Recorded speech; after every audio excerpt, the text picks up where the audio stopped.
Muy buenas noches, ¿cómo están?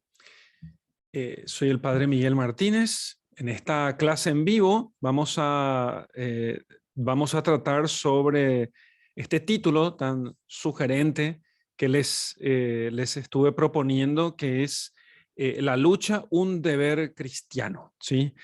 Entonces, este tema de la lucha o el combate, o en cierto modo, porque la idea de lucha es una idea, digamos, de connotaciones militares, bélicas, nos parece muchas veces que es contraria a la moral cristiana, contraria a la moral cristiana, que nos parece que es una cosa distinta del cristianismo, que el cristiano no debe combatir, sino que siempre debe ser pacífico absolutamente en todo. Pero, como dijimos en la introducción, ser pacífico no significa, no es lo mismo que ser pacifista, ¿sí? Y si ciertamente la doctrina cristiana nos llama a ser pacíficos, a perdonar al enemigo, a dar la otra mejilla, sin embargo, veremos nosotros a través de un breve y rápido recorrido cómo en realidad también al mismo tiempo el Señor nos llama a nosotros al combate. Y fundamentalmente al combate por la conquista porque todo combate implica una conquista, implica, entonces, ¿y cuál es qué es lo primero que debemos de conquistar en este combate? Es el terreno de nuestra alma, ¿sí?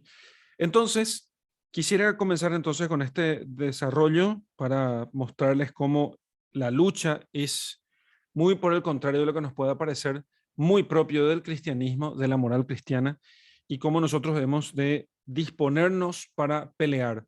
No a veces, no en circunstancias particulares, sino siempre. El combate hará parte normal de nuestra vida de cristianos. Y esto, entonces, desarrollaré más o menos en 10 puntos, ¿no? Lo primero que tenemos que entender es que el, el cristiano es un combatiente, ¿sí? Es un agonista. ¿Qué significa que es un agonista? Significa que es un combatiente. Agón significa combate en griego, ¿sí? Y que ese combate que tiene que hacer el cristiano lo lleva a ser, por una parte, protagonista, porque es el primer agonista, el primer combatiente por la conquista de su alma, por la conquista del reino de los cielos. De hecho, el Señor nos dice que el reino de los cielos es de aquellos que se hacen violencia. Y hacerse violencia, o sea, combatir contra sus propios deseos, combatir contra sí mismo, contra el mundo, contra el demonio, nos hace a nosotros protagonistas, o sea, peleadores en primera línea. Los protagonistas, o sea, el primer agonista de de la historia de nuestra propia salvación. No somos protagonistas nosotros porque eh, seamos nosotros los principales por nosotros mismos. De hecho, es Jesucristo el principal, el protagonista de nuestra historia. Pero nos hacemos protagonistas, digamos así, por participación. O sea, porque lo que sucede es que unidos a Cristo por el bautismo, nosotros nos hacemos protagonistas en Cristo. Pero al mismo tiempo también nos hacemos antagonistas. El antagonista no es otra cosa que el que se opone a un cierto agonista. ¿Con quién nosotros antagonizamos? Antagonizamos nosotros con aquellos tres enemigos del hombre que son Satanás, el mundo y la carne. San Juan nos recuerda que nosotros hemos de pelear contra estos tres enemigos. Tenemos tres enemigos. Parecería como que el cristiano no tuviera ningún enemigo y tiene que ser amigo de todos. Tiene que ser amigo de Dios y amigo de aquellos que buscan a Dios, pero enemigo de aquellos que buscan la condenación de nuestra propia condenación, que son Satanás, el mundo y la carne. Y de ellos nosotros somos antagonistas. O sea, peleamos en contra.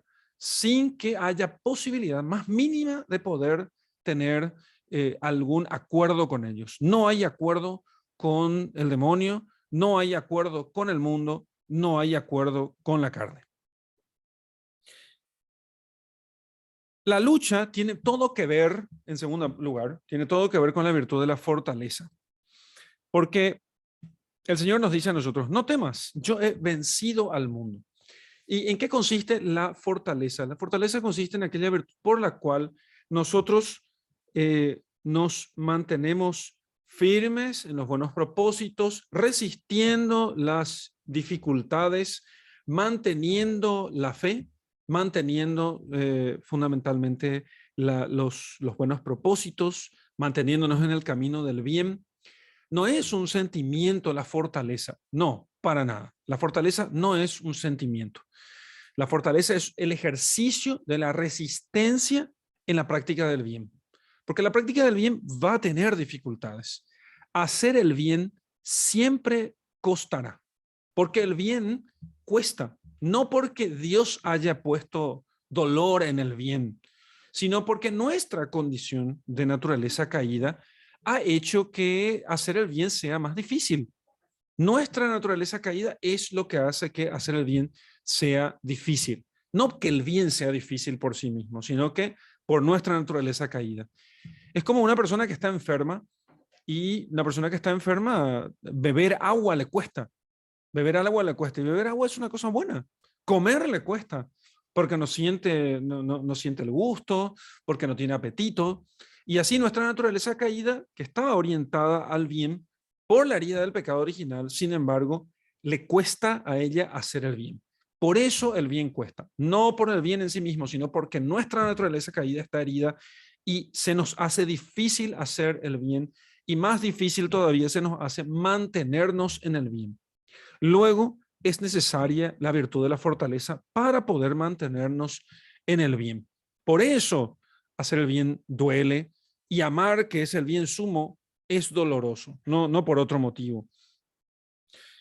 Ahora, pensemos que también, por otra parte, en el mismo sentido, siempre entendiendo que nosotros tenemos un deber que hay un deber cristiano de luchar, de combatir, no podemos olvidar que la revelación, la historia de nuestra salvación, se abre con un combate celeste. O sea, en el cielo han combatido, o por lo menos en el orden preternatural, han combatido los ángeles buenos y los ángeles malos. O sea, la historia de nuestra salvación empieza con una lucha, empieza con una guerra, empieza con un combate entre Miguel y sus huestes y Lucifer y sus huestes. Y combatiendo estos ambos ejércitos, ciertamente los ejércitos, sí, digamos, según su propia naturaleza, eran mucho más fuertes los ejércitos de Lucifer, pero Dios ha combatido con ellos, con los buenos, con los ángeles buenos, y ellos han vencido.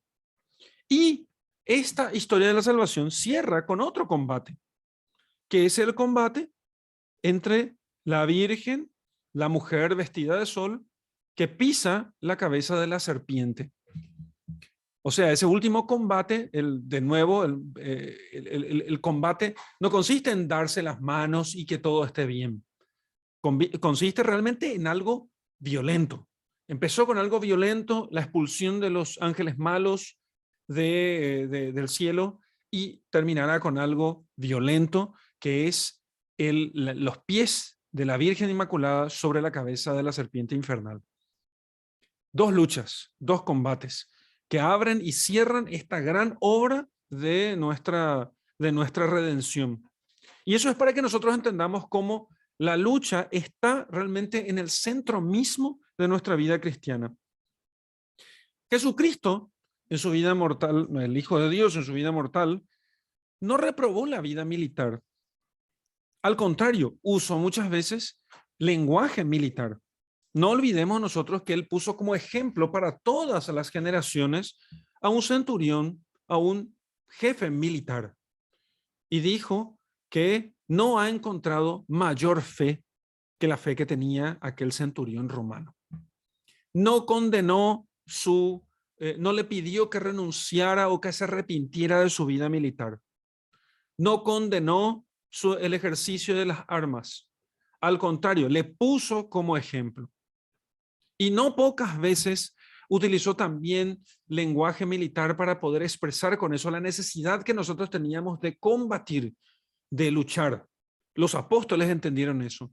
Por eso incluso San Juan, el bondadosísimo San Juan, evangelista, ha utilizado también el término enemigos del hombre, enemigos de la naturaleza humana, enemigos de la salvación, para con ello describir a Satanás, el mundo y la carne, en su conjunto, como enemigos de la naturaleza del hombre. No hemos de temer nosotros entonces también utilizar el lenguaje militar para poder expresar con eso la realidad de la vida cristiana, la lucha, el combate, la milicia. Somos soldados de Jesucristo, como se nos recuerda en muchos sermones en el día de nuestra confirmación. Y eso no que sea una cosa extraña de los evangelios, muy por el contrario, es una cosa muy propia de los evangelios, indicarnos que la vida cristiana consistirá fundamentalmente en una lucha, en un combate. Parecería todo esto como si fuese contradictorio con aquello de dar a la otra mejilla. ¿Cómo se entiende entonces todo esto con eso de dar, no tenemos que dar la mejilla a aquel que nos dé una bofetada en una mejilla y hemos de presentarse entonces la otra mejilla? Pero la doctrina tradicional católica siempre ha distinguido entre la ofensa privada dirigida a la persona y la ofensa y el ofensor público, aquel que ofende el bien, la verdad, la belleza. Y entonces nos ha enseñado así el Señor a que si alguien nos ofende privadamente a nosotros, entonces nosotros hemos de ofrecer la otra mejilla, porque con eso estaremos luchando nosotros contra nuestra propia soberbia. Pero cuando el ofensor es ofensor público, cuando ofende la verdad, la bondad, la belleza, el bien, la unidad, entonces ha de ser combatido, ciertamente. No podemos nosotros pensar que la paz, que luchando vamos a oponernos a la paz, porque parecería que todo esto está orientado a perder la paz. ¿Cómo tendríamos paz si tuviéramos guerra? ¿Cómo sería posible la paz en el mundo si tuviéramos nosotros combate? ¿Acaso la paz no es totalmente lo contrario a la guerra? Y sin embargo el Señor nos ha dicho, ¿ustedes piensan que yo he venido a traer la paz? No, he venido a traer la guerra. He venido a traer fuego a la tierra y quisiera ya que estuviera ardiendo. Lo que tenemos que distinguir nosotros aquí es que hay dos paces. Está la paz que da el mundo, por eso el Señor dice, la paz os dejo, mi paz os doy. No la paz como la da el mundo, porque el mundo da un cierto tipo de paz, una paz falsa, una paz que en realidad es fuente de discordias, fuente de inseguridad, una paz que está fundada no en la verdad, sino en una simple comunión que permite en su seno todo tipo de falsedades, todo tipo de errores. La paz que da el mundo es una paz en la mentira, una paz en el pecado, una paz de conciencia que no nos llama la atención respecto de nuestras faltas. Es una paz que no es paz. Sin embargo, la paz que yo os doy, dice el Señor, fíjense que les dice esto el Señor después del gran combate de los siglos. Les dice esto el Señor a sus apóstoles después del gran combate de los siglos, el combate de la cruz, de su pasión. Cuando se les aparece después de su resurrección, les dice el Señor a sus discípulos, la paz os dejo, mi paz os doy.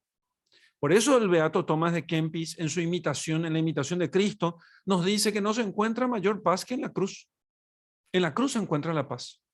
Y en abrazar nuestra cruz, en abrazar el dolor, en aceptar lo que Dios disponga para nosotros, aunque sea eso muy doloroso, allí está la paz. Y esa es la paz que da Jesucristo.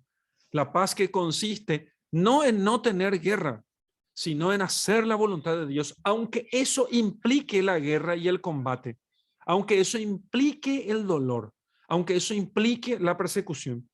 como ha implicado ciertamente para muchos cristianos. Así que ser pacíficos, según la doctrina cristiana, no significa ser pacifistas. Nada en absoluto. Ser pacíficos no significa ser pacifistas. Muchos cristianos erróneamente tienen a Gandhi como modelo de pacifismo. Y Gandhi es totalmente lo contrario de la paz cristiana. Al contrario, Gandhi se parece más bien a la paz que da el mundo. Porque Gandhi, Mahatma Gandhi, creó intrigas y desconfianzas contra el cristianismo. Fue un hombre inmoral, hedonista y lujurioso. Lo sabemos por su biografía. Practicó una religión falsa y además fue aliado de socialistas y comunistas, contrarios a la doctrina cristiana. ¿Cómo podríamos nosotros pensar que así Gandhi sea modelo de la paz cristiana, la paz de Cristo, la paz que da Cristo y no la que da el mundo? Es más bien modelo de la paz que da el mundo. Ese es el modelo de Gandhi. El modelo de la paz del hombre que es pacífico, no es Gandhi, es Jesucristo. Jesucristo que ha dicho las cosas realmente como son, que no ha tenido pelos en la lengua para decir las cosas como son, que se ha peleado con todos, menos con Dios, que inclusive podríamos decir nosotros que en cierto modo se ha peleado con sus mismos discípulos. ¿Acaso no les dijo a Pedro, después de aquella predicación sobre el pan de vida y de que todos le hayan dejado solo, quedaron solamente sus discípulos más cercanos y les dice, ¿y ustedes también? ¿Ustedes quieren ir también? ¿También ustedes quieren dejarme? Y Pedro, en un ejercicio de fortaleza, a pesar de aquel aparente fracaso humano, porque todos le habían dejado y ellos quedaron humillados, solos con Jesucristo, les dice, ¿a quién iríamos, Señor? Aunque sean duras tus palabras, solo tú tienes palabras de vida eterna. Lo primero es el combate interior. Lo primero es el combate interior. No podemos nosotros olvidar que el combate interior es el primero de nuestros combates y probablemente el combate que vamos a llevar, el único combate que nosotros llevaremos toda la vida. Pero si hoy hay oposición a hablar de combate, a hablar de lucha, a hablar de guerra, es justamente porque los hombres de la iglesia ya no combaten interiormente. Pero la oración, el ejercicio de las virtudes, la confianza plena en Dios, en su divina providencia y la desconfianza total en uno mismo, estas cosas exigen combate. Quien no crea que hacer oración y ejercitarse en las virtudes exige una lucha interior, muchas veces feroz, es porque nunca lo hizo. Porque nunca tuvo que pelear contra sí mismo para hacer oración. Porque nunca tuvo que pelear contra sí mismo para poder ejercitarse en las virtudes, en la caridad, en la fortaleza, incluso en la mansedumbre. Todo cristiano sincero y fiel a Dios sabe el combate que debe librar para ser manso. Y todo eso hasta parecería una especie de paradoja. Combatir para ser manso, sí, porque la naturaleza se nos revela contra la humildad, se nos revela contra la mansedumbre. La naturaleza humana se nos revela contra la humillación. Hemos de combatir nosotros entonces para poder ejercitar las virtudes, para amar a nuestros enemigos, para perdonar a nuestros perseguidores, para aceptar nuestras pobrezas y dificultades. ¿Cuánta lucha? ¿Cuánto combate? Y para hacer todo eso, vamos a necesitar de cierta ira. La doctrina tradicional católica distingue entre la ira que es pecado capital de la ira que es pasión necesaria para poder hacer aquel bien que es difícil de hacer. Es distinto del pecado capital. Hay una ira que es mala, pecado capital, pero hay una ira racional. Hay una ira racional, no aquella ira pasional, desenfrenada, sino la ira pensada. La ira de nuestro Señor Jesucristo cuando expulsa a los vendedores del templo. La ira de nuestro Señor Jesucristo cuando sube a Jerusalén. Cuando nos dice el evangelista que Jesús, endureciendo el rostro, subió a Jerusalén. Endureció el rostro. se llena de ira, una ira racional, y entonces dice, vamos, aunque aquello sea difícil, yo sé lo que he de sufrir, vamos, vamos a enfrentar la cruz, vamos a cumplir con la voluntad de Dios, vamos a alcanzar esto que Dios quiere de nosotros, vamos a cumplir con el plan que Dios tiene. Esa es la ira racional, distinta del pecado original, del pecado capital, perdón. Es la ira racional, orientada a obtener un bien arduo. Es la santa ira. La santa ira que es la que llenó el corazón de los misioneros que, dejándolo todo, embarcaron en larguísimos viajes llenos de peligros y de inseguridades humanas y desembarcaron aquí en América para poder predicarnos el evangelio. El valiente, el héroe y el santo hacen uso de la ira racional, de la santa ira, para poder alcanzar el bien que Dios les llama a alcanzar y que no es fácil, que no es fácil.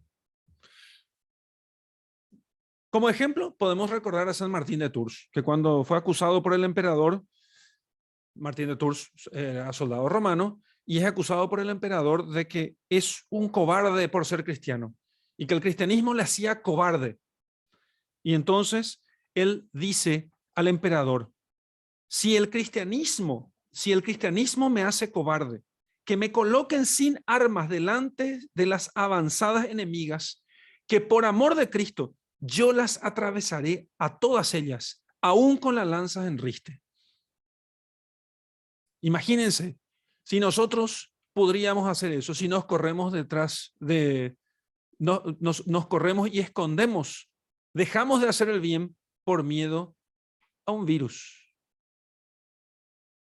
Por miedo a un virus, porque tememos morir, porque ponemos la salud en primer lugar. Todos los mártires de otros tiempos, todos se avergonzarían de nosotros. Todos ellos, porque nos ha faltado ira a nosotros, santa ira para enfrentar el mal y para poner nuestra salud en último lugar, pero no la gloria de Dios, no el amor a Dios sobre todas las cosas. La iglesia, en su doctrina, en su moral, tiene algo de campamento en marcha, algo de campamento militar. Y de hecho, así nos habla la Escritura muchas veces, que Dios se pone al frente del combate. En los salmos, muchas veces nos recuerdan los salmos esto: Dios es el Dios de los ejércitos celestiales. Se refiere fundamentalmente a eso, a los ángeles que gobiernan los astros celestes y todas las fuerzas de la naturaleza. Sin embargo, la iglesia también es eso. Por eso se la llama iglesia militante.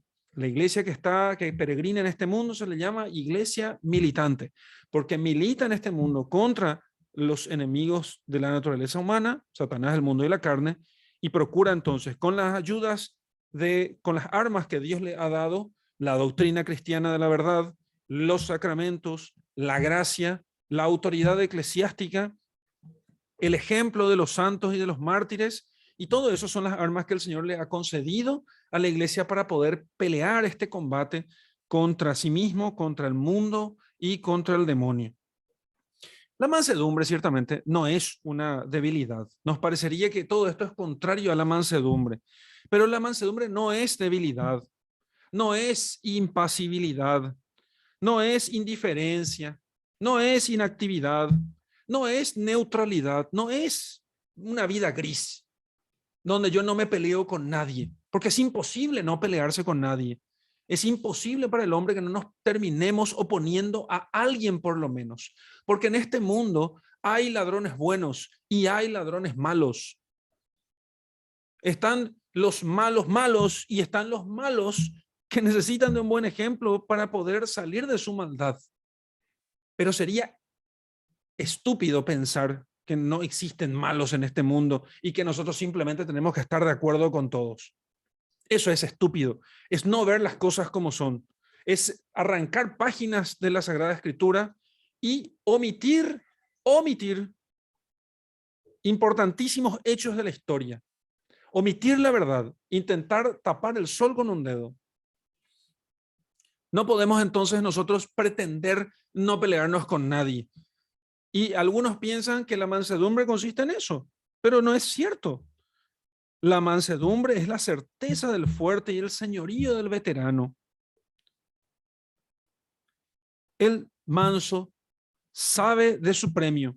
Bienaventurados los mansos, porque ellos poseerán la tierra. Y es manso como Jesucristo, que siendo manso acusó a los fariseos de su pecado públicamente. Siendo manso, llamó a los hombres a la conversión. Siendo manso, endureció su rostro para subir a Jerusalén. Siendo manso, no huyó ante sus enemigos. Siendo manso, al recibir la bofetada de aquel soldado del templo, se da la vuelta y le dice: si he dicho mal, ¿por qué me pegas? Si he dicho el bien, si he dicho el mal, me sería esto. Pero si yo he hablado bien y lo que dije es verdad, ¿por qué me pegas? Dejando el alma pálida en aquel soldado, porque ha recibido un reproche, no de cualquier hombre, sino de Dios. Por eso, Cristo en la cruz es un rey batallador. Él es un rey batallador. Y ciertamente ha batallado él y ha vencido con su derrota, entre muchas comillas. Con su derrota él ha vencido. Fíjense ustedes cómo aquella victoria hizo que finalmente Jesucristo sea vencedor de la muerte, porque finalmente el demonio se dio cuenta de que había sido vencido por la humildad, por la mansedumbre, había sido vencido por la valentía. Muchos de nuestros pacifistas de hoy, muchos de nuestros cristianos pacifistas, jamás hubieran hecho lo que hizo Jesucristo. Lo que hubieran hecho es decir: no, mejor no te metas en problemas, porque lo ideal sería seguir predicando más, como que 3 años de predicación. ¿No es mejor no acusarle nomás a los fariseos y callarse un poco más y estar tranquilitos para que podamos nosotros seguir predicando? ¿No hubiera sido mejor que Jesucristo siguiese haciendo milagros y siguiese predicando? Total cobardía. Muchos de los cristianos de nuestro tiempo serían o hubieran recomendado cobardía al Señor, no mansedumbre, no lucha, no combate. De hecho, muchos de los cristianos se parecen a Pedro, que le reprende a Jesús diciéndole: lejos de ti, ¿cómo vas a hablar de la muerte? Toco madera. ¿Cómo vas a hablar de la muerte? Y Jesús le dice a Pedro: apártate de mí, Satanás, porque no hay cosa más diabólica realmente que la cobardía. Porque la cobardía es desconfianza de la providencia de Dios. El cobarde piensa que Dios se olvida de él. Y a los pies de la cruz también luchaba la Santísima Virgen. Cuando todos los apóstoles le dejaron, no vayan a pensar ustedes que solamente le abandonó Judas, sino que todos, y ustedes preguntarán: ¿y Juan? Juan también, porque Mateo dice que todos le dejaron. Si Juan estaba allí, muy probablemente fue porque la Santísima Virgen se fue a arrastrarlo, a traerlo arrastrado desde su casa o desde el lugar donde estuvo oculto. Entonces, la única que estuvo realmente allí, que quiso estar allí, es la Santísima Virgen. Ella quiso estar allí, quiso combatir con su hijo, con fortaleza, con riesgo de su vida, con riesgo de su honra, porque era la madre de uno de los condenados a muerte, con riesgo de su corazón sensible, escuchando los insultos, escuchando las provocaciones, las ofensas que su hijo recibía. Pero no se acobardó, sino que se mantuvo ella allí hasta el final, hasta recibir en sus brazos el cuerpo inerte de su hijo, el cuerpo inerte de su hijo. Qué combatiente, qué valentía, qué dolor abrazado con coraje. Esa es la Santísima Virgen, que, como los legionarios de María suelen decir, bella como la luna, brillante como el sol, terrible como un ejército formado en batalla. Job, Cristo, entonces, antes de hablar de Job finalmente, Cristo no fue un blandengue. Llamó a las cosas por su nombre. No huyó de su hora. Desafió al Sanedrín y a la decadente élite romana. Batalló y supo dar batallas. En el Tabor, en Getsemaní, en el Gólgota, en el Vía Crucis, en su juicio injusto, en la flagelación, en la cruz. Cristo luchó y Cristo venció. Porque como dice Job, el gran ejemplo de mansedumbre, el gran ejemplo de humildad, de paciencia, justamente en su boca quiso Dios que resonara la frase central de todo esto. Vita milicia es homini super terram. La vida es milicia, es combate, es lucha para el hombre mientras viva sobre la tierra. Esa frase no está en la boca de otro hombre, sino de aquel que es símbolo bíblico de la mansedumbre, del justo Job. Ese hombre manso que soportó todo con paciencia, ese hombre manso que soportó todo con paciencia, ese es el que dice, milicia es la vida del hombre mientras viva sobre la tierra. Porque tuvo que luchar contra los cobardes, contra los que querían empujarlo a que no persevere, tuvo que pelear contra aquellos que no entendían de la providencia de Dios, por los que no confiaban en la providencia de Dios sobre él, por aquellos que querían que él abandonara su combate y su fidelidad. Él combatió y entendió que la vida es milicia para el hombre mientras viva sobre la tierra. Y que la primera tierra que hay que reconquistar es la de la propia alma. Esta alma que ha sido perdida para el demonio, porque el demonio la ha conquistado con el pecado, debe ser reconquistada con el combate de la vida cristiana. Oración, ejercicio de las virtudes, confianza en Dios y desconfianza de nosotros mismos. Así que pensemos nosotros en todo esto y creamos y entendamos de una vez por todas. La vida cristiana no es blandenguería. La vida cristiana no es ser fifí fufú, como decía un sacerdote formador mío. La vida cristiana es lucha. Una lucha que está unida ciertamente a la alegría. La alegría de saber que nosotros estamos aquí sirviendo al Señor que nos concede la esperanza de poder un día estar con Él. Pero no es una vida blanda y de condescendencia con todo lo que existe. Tendremos que pelear, tendremos que luchar, tendremos que ser fuertes, tendremos que usar de santa ira para poder perseverar hasta el final. Y solamente así podremos nosotros realmente conquistar la tierra prometida. Dice el Señor que el reino de los cielos es de aquellos que se hacen violencia. O sea, de aquellos que usan santa ira, de aquellos que luchan en esta vida. No dejemos de pelear, no seamos cobardes, no esperemos tener sentimientos para poder luchar. Luchemos simplemente, agarremos las armas entre las cuales la principal es el Santo Rosario y combatamos en estos tiempos de combate. No tendremos nadie que defienda la fe si antes no han sabido combatir con las rodillas hincadas al suelo y el rosario siendo desgranado entre los dedos. Ese que supo combatir así es el que sabrá después salir a combatir en defensa de la iglesia, en defensa de los pobres, en defensa del nombre de Jesucristo. Y que viva Cristo Rey. Muchas gracias a todos. Quiero entonces agradecerles a los que están con nosotros y ahora voy a pasar a escuchar algunas consultas breves de los alumnos en la clase en vivo de los alumnos que están participando. Y si quieres participar, vos que estás viendo esta grabación, después podés hacerte alumno yendo a la página principal de formacioncatólica.org. En el enlace Quiero ser alumno, ahí podés suscribirte y entrar al grupo de WhatsApp o recibir el enlace en tu correo electrónico. Después de suscribirte tenés que revisar tu correo electrónico para que puedas ver si estás recibiendo la notificación de formacioncatólica.org para que puedas recibir allí el enlace. Bueno, y ahora les doy la bendición y ya me quedo con los alumnos. El Señor esté con ustedes. La bendición de Dios Todopoderoso, Padre, Hijo y Espíritu Santo, descienda sobre ustedes y permanezca para siempre. Amén. Gracias. Hasta pronto.